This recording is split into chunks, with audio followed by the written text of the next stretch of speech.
एक बार की बात है, एक छोटे से गांव में एक पुरानी हवेली खड़ी थी जिसे सभी लोग भूतिया मानते थे।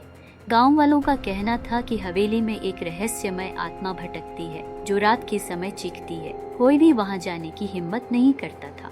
गांव का एक युवक अर्जुन अपनी बहादुरी साबित करने के लिए हवेली में जाने का फैसला करता है। उसने दोस्तों को बताया कि वह एक रात वहां बिताएगा। सबने उसे मना किया, लेकिन वह नहीं माना। जब अर्जुन हवेली के दरवाजे पर पहुंचा तो वहां एक अजीब सी खामोशी थी।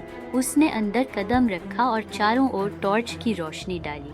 दीवारों पर पुरानी तस्वीरें थीं, जिनमें एक सुंदर महिला मीरा नजर आ रही थी। उसकी आंखों में एक गहरा दुख था। अचानक हवा में एक ठंडी लहर चली और अर्जुन ने एक जोरदार चीख सुनी। वह घबरा गया, लेकिन साहस जुटाकर आवाज की ओर बढ़ा। जैसे ही वह एक कमरे में गया, उसने देखा कि वहां मीरा खड़ी है। उसकी सफेद साड़ी हवा में लहरा रही थी। तुम कौन हो? अर्जुन ने डरते डरते पूछा।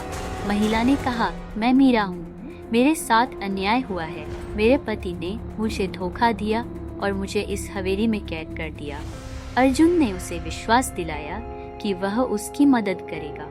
मीरा ने बताया कि उसकी आत्मा तभी शांत होगी जब उसका पति, जिसे गांव के पास ही देखा जाता था, अपनी गलती स्वीकार करेगा।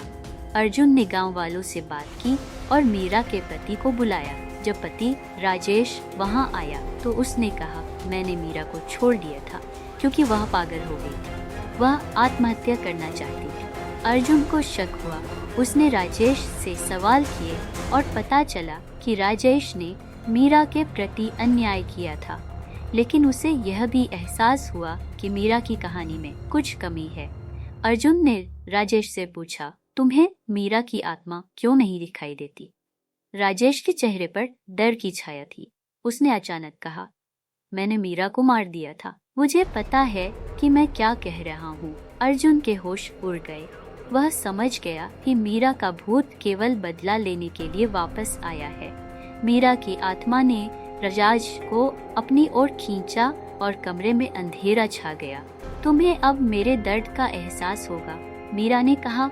राजेश अब आतंकित अपनी जान की भीख मांगने लगा, लेकिन अर्जुन ने कहा, तुम्हारी माफी से मीरा को शांति नहीं मिलेगी, उसे सिर्फ न्याय चाहिए।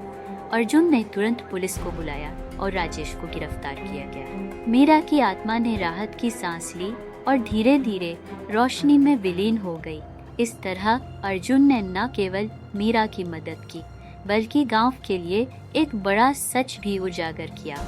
हवेली अब शांत हो गई, लेकिन अर्जुन जानता था कि सच्चाई और न्याय का महत्व हमेशा रहेगा।